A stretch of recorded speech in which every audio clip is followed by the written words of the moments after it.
आज तो मजा मजा आज तो जम के खाएंगे आराम से। अरे चटनी और डालो में यार, अब क्या देखना पड़ा। आराम से। हाँ अरे बड़े ढंग से ये यू गिराई chutney over the table.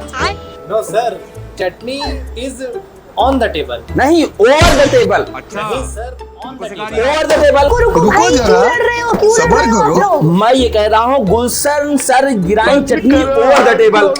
Chutney on the table ना chutney over the table, on the table. Over the table. रुकिए, अगर ऐसी अंग्रेजी बोलेंगे तो अंग्रेजी आत्महत्या कर लेगी, मेरी जॉब चली जाएगी। तो बच्चों चलिए मैं आपको बताती हूँ, यहाँ पर ऑन द टेबल होगा या चलो फिर भाई, ओवर द टेबल। देखो अब मैं क्या तो बच्चों आपको ऑन और ओवर के यूज में कंफ्यूज होने की बिल्कुल जरूरत नहीं है, क्योंकि आज मैं आपको बताने वाली हूँ कि ऑन और ओवर का बेसिक यूज कहाँ पे करना है। तो देखो ऑन जो होता है वो हमेशा वहां पे यूज होता है जब कोई चीज किसी चीज के ऊपर हो बट कांटेक्ट में हो। जैसे हम बोले the baby is sleeping on the bed, है ना, राइट। और ओवर का यूज हम वहां पर कर रहे होते हैं जब कोई किसी चीज के ऊपर हो लेकिन उसके कांटेक्ट में ना हो। जैसे मैं बोलूं the fan is over my head, क्योंकि फैन मेरे सर के ऊपर तो है लेकिन मेरे सर के कांटेक्ट में नहीं है। तो बच्चों यहाँ पे जैसे आपके सामने एक सेंटेंस दिया है the boy is lying dash the table, तो बच्चा टेबल के ऊपर बैठा है लेकिन कांटेक्ट में है and that's why we put यहाँ पर हम ऑन लिखेंगे। यहाँ पे the sky dash my head, आसमान मेरे सर के ऊपर है लेकिन मेरे सर को टच